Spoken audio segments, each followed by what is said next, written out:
Бездомные животные. Интернет пестрит сообщениями о травле уличных собак. Нередко жертвами дог-хантеров становятся домашние питомцы. Только вот за пару месяцев к нам за помощью обратились 3 расстроенных хозяев. Проблема существует и, соответственно, ее нужно решать. Сегодня мы попытаемся найти пути выхода, господа. Помогут нам сегодня заместитель председателя Хабаровского краевого общественного движения «Зоозащита ДВ» Наталья Коваленко. Наталья, здравствуйте. Здравствуйте. Ну и представитель власти, можно так говорить. Сегодня с нами депутат Хабаровской городской думы Андрей Никонов. Андрей, приветствую вас. Добрый день. Тема действительно горячая. Я сразу перед тем, как мы начнем разговор, буду пытаться, стараюсь, займу такую нейтральную сторону, потому что у меня тоже есть дети маленькие, которых могут покусать. И тоже у меня были домашние животные, собака в том числе, и с кошкой я живу. Поэтому перед началом я предлагаю взглянуть на кадры, которые, мне кажется, видели все. Пестрит просто интернет, пожалуйста.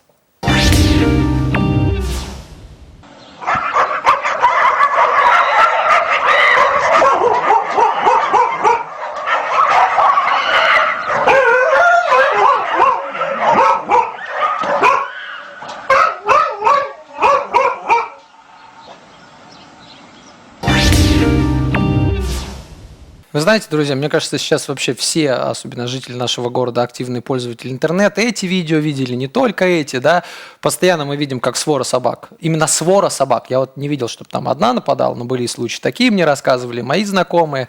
В общем, поговорим на эту тему. Вопрос, наверное, Наталья, к вам сразу, много ли сейчас в Хабаровске именно бездомных животных и ведется ли какой-то учет? Дело в том, что у нас в городе учет не ведется. Но примерное количество бездомных животных можно определить по подсчетам, которые уже приняты в мировой практике. Примерно где-то 2-2,5 тысячи собак. Вы знаете, мы связались с руководителем службы, которая занимается отловом беспризорных псов на улицах города. Вот как он прокомментировал ситуацию. Послушаем вместе все. Садятся в клетку, осматриваются, садятся в клетку, через 12 дней усыпляются. Я вот повторю, садятся в клетку, осматриваются, садятся в клетку, через 12 дней усыпляются. Вот этих 12 дней мы говорили. Смотрите, собаку отлавливают, помещают в приют, да, содержат, получается, не месяц, да, а 12 дней. Если не находится хозяин, опять усыпляем мы животное. Возвращаюсь я к старому доброму примеру. Советский фильм, действительно трагичный, да, «Белый бим, черное ухо», мы все с вами смотрели.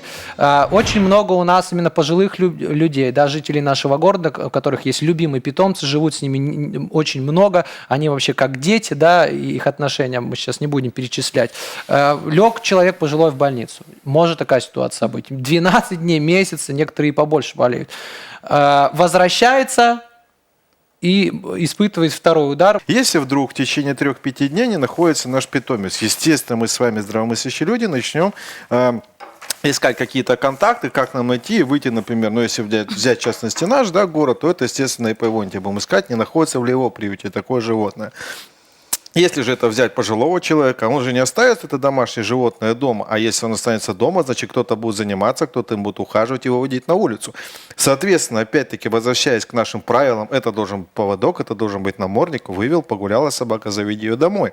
Тогда вопрос, если вдруг этот человек находится в больнице, животное пропало, тот, кто осуществлял контроль за этим животным, он может точно так же связаться с этим предпринимателем или другой какой-то компанией и выяснить, не находится ли там это животное. Ну, это мое такое личное мнение. Прав, не прав. Вот, ну, то есть, да, это вот, я вас понимаю. То есть, если у нас есть домашний питомец, мы несем на его ответственность, если у нас дома должен быть сытый, мытый и под присмотром. Да, мы же не оставляем наших детей просто дома, да, в различных ситуациях. Так, вас услышат. Наталья, хочу ваш комментарий послушать. Мой комментарий следующий. К нам обращается довольно много людей, в том числе и пожилых, у которых собаки убегали. Допустим, был салют, и собака, которую...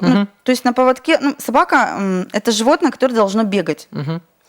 Вот. Есть в некоторых районах такие места, где собаки могут это сделать. В частности, парк Гагарина, там есть территория специальная, да? Собака-то можно ее отпустить, она бегает. И когда салют, очень многие собаки убегают от страха. Они могут бегать по улицам несколько дней, теряться. И люди начинают звонить и говорить, что мы обычно-то выгуливаем на поводке, а тут просто произошла такая ситуация. Несколько человек звонили пожилых, которые разыскивали собаку. Я им давала телефон Вонте. Ну, на самом деле они не знали этот номер. Как мы договаривались, информация должна была быть размещена на сайте ЖКХ города Хабаровска.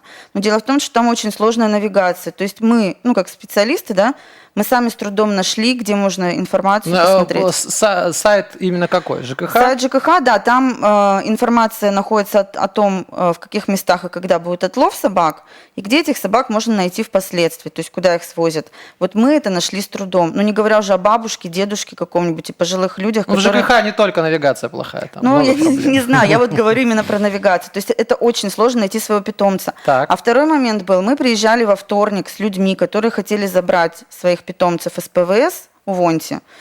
И что мы увидели? Двери закрыты, написано, что ПВС по техническим причинам не работает. Людей не оповестили, где могут быть их питомцы еще, и просто люди очень расстроились.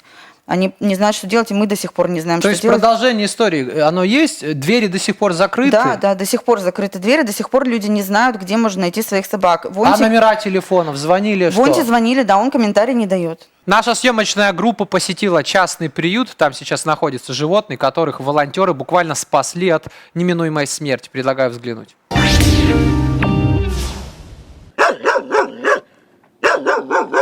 Вот так радостно встречают нас обитатели приюта для бездомных животных. Месяц назад мы уже заглядывали к ним на огонек. Практически всех собак перевезли сюда из муниципального пристанища. Записали собак, мы их стерилизуем в клиниках, то есть записали собак на стерилизацию. Ну и накануне стерилизации у нас одна собачка родила 5 щенков, хотя ничего не предвещало, так сказать, этого события.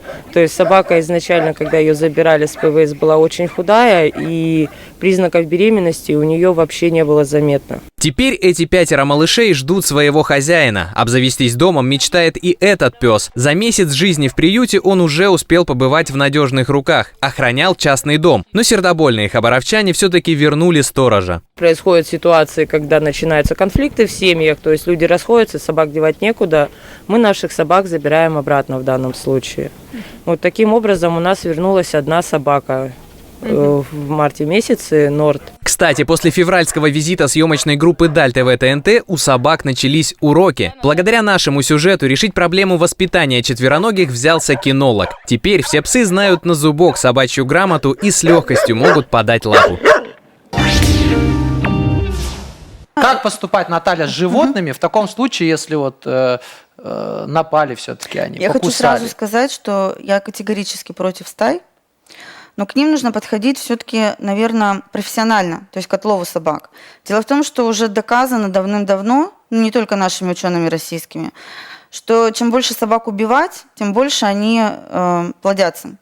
Ну и причем собаки, которые попадают первые под выстрелы, там, либо под отравление, это социализированные собаки, которые не боятся людей. Очень осторожно несоциализированные собаки, они убегают, они не подходят к приманкам.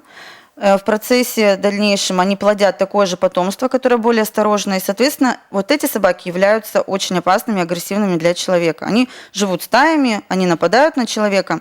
То есть вы разрешаете собаки, которые опасные, которые находятся в стаях, их всех отлавливать, уничтожать? Нет, я не разрешаю это делать. Я думаю, что тут разговаривать о том, что, например, должен быть какой-то естественный отбор, или, например, чем больше мы уничтожим, да, собак, тем, естественно, больше их наплодится. Но я как-то к этому, наверное, отнесусь скептически.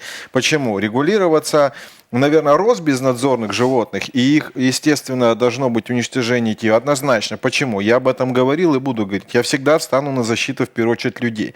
И как бы там ни стоял вопрос о какой-то гуманности, о какой-то любви к животным, в любом случае жизнь человека лично для меня и для моих коллег всегда будет дороже. Встреча с разъяренной собакой не сулит ничего хорошего. Как обезопасить себя и своих близких от нападения пса? Предлагаю вашему вниманию несколько простых правил. Пожалуйста. Первое правило при встрече с агрессивно настроенной собакой – ни в коем случае не поворачиваться к ней спиной. Нельзя убегать, совершать резкие движения и смотреть животному в глаза. Нужно медленно отступать в укрытие. Подойдут стена дома или дерево. Прислонитесь к опоре спиной. Это защитит тыл, что особенно важно при нападении своры. Сделайте вид, будто нагнулись за камнем или палкой. Подходящий предмет бросьте в сторону пса. Попадать не обязательно. Главное – отпугнуть животное. Если собака все-таки бросилась на вас, попытайтесь сунуть ей в пасть палку, пакет, сумку или другой предмет. За неимением подручных средств выставьте вперед руку. И помните, ни в коем случае не показывайте животному свой страх, который лишь подстегивает четвероногих. Проявите выдержку, а эмоции оставьте на потом. Есть энтузиасты, которые считают, что они все-таки нашли способ от избавления этих бродячих собак. Они именуют себя догхантерами. Жестоко действительно травят собак. Наталья, к вам вопрос. Насколько распространена эта деятельность товарищей, которые вот называют себя санитарами леса? Но вы не представляете, сколько мы получаем звонков со слезами детей, которые захлебываются просто в истерике, что собака умирала на их руках. Женщины. Практически каждую неделю у нас есть такие звонки, мы пытаемся людям помочь, то есть людям от этого очень плохо. Действительно, нередко жертвами догхантеров становятся именно домашние животные. Пару месяцев назад к нам за помощью обратился хозяин ездового хаски. Пес отравился во время очередной тренировки. Парень предоставил полиции все доказательства произошедшего. Мы связались с ним и узнали, как сейчас обстоит дело. Давайте послушаем его. 13 декабря подали заявление в полицию. Где-то 14-15 мы проехали на место, сделали осмотр, изъяли образцы отравы, которую предположительно съел и отравился пес. И затем я где-то неделю бегал, собирал справки от ветеринаров, заключения и так далее, почему умер, от чего умер, что умер, там доказательства факта. Отвез все в полицию, и они начали делать экспертизу, но не было экспертов, вот они вот все искали, и вот до сих пор еще так ничего и не сделали, ни экспертизу, ничего. Толком ничего не сказать не могут, потому как участковые просто ссылаются на то, что материалы еще в экспертизе, ответа пока еще нет. Сейчас постоянно кто тоже страдает от этого всей бедствия этого, они звонят, я им помогаю, объясняю, куда писать, чтобы была массовость обращения именно. Андрей, перед тем, как вы прокомментируете эту ситуацию вообще, да, смотрите, получается, чем опасна травля домашних животных? Вот это такая, Наталья. Ну, во-первых, эта травля опасна тем, что это видят хозяева, это происходит все на глазах хозяев. То есть она, опять же, во дворах, опасна. вот дети, опять же, да? Да, дети. Во-вторых, это опасно тем, что отрава раскидывается, на снегу. То есть вот есть такая отрава, которая довольно яркая. То есть это основной прием, их травят именно препаратами.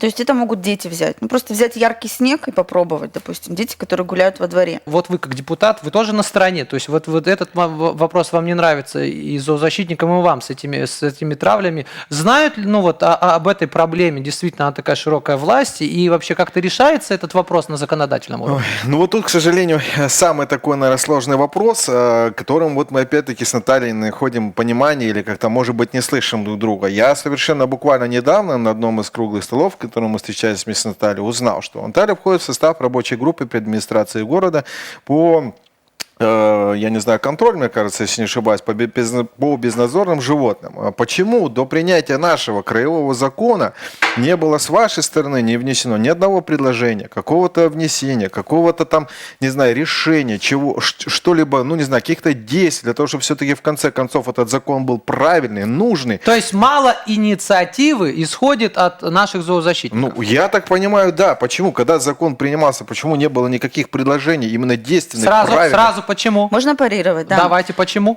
Самое первое, мы уже несколько лет пытаемся в наш 146-й закон ввести такое понятие, как стерилизация. То есть у нас, согласно этому закону, раньше животные отлавливались, 12 дней содержались у ИП Вонти и выпускались на улицу, не стерилизованные. Угу. Соответственно, они дальше плодились, то есть их 12 дней кормили, да? Собакам было хорошо, они были сыты, потом их выпускали. Я лично считаю, что это нецелевое расходование средств и решения проблем никакой нет. Я специально с собой взяла сегодня статистику по покусам, которую мне предоставило управление ветеринарии по запросу. Давайте. Дело в том, что у нас, при том, что выделяются деньги на отлов животных, количество покусов не сокращается. То есть мы боремся с ветряными мельницами. Наша программа, которая идет сейчас, просто выпуск животных, либо сейчас эвтаназия через 12 дней, он не действует. То есть, чтобы подытожить, это такая тема долго, но, в принципе, основные вещи и ваши позиции мы услышали. Гуманные решения. Вы, Андрей, предлагаете, чтобы мы все-таки поднимали на другом уровне, все вместе совместно зоозащиты Конечно, решали эти однозначно. вопросы. А вы, ваши гуманные решения борьбы с этой проблемой, что только внесем поправку в 146 закон, то есть стерилизация животных? Это в рамках целой программы, да, это обязательно нужно сделать. Но, естественно, самое первое, с чего бы я начала, это воспитание культуры содержания животных у нас в обществе.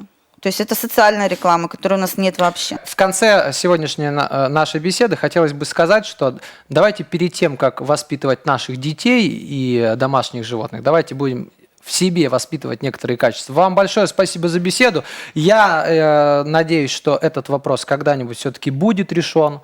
Напоминаю, что сегодня у нас в гостях были заместитель председателя Хабаровского краевого общественного движения «Зоозащита ДВ» Наталья Коваленко. Спасибо большое. Спасибо. Вам, Наталья, за беседу. И депутат Хабаровской городской думы Андрей Никонов. Андрей, спасибо, что пришли. Спасибо за разговор и удачи. И вам спасибо за приглашение.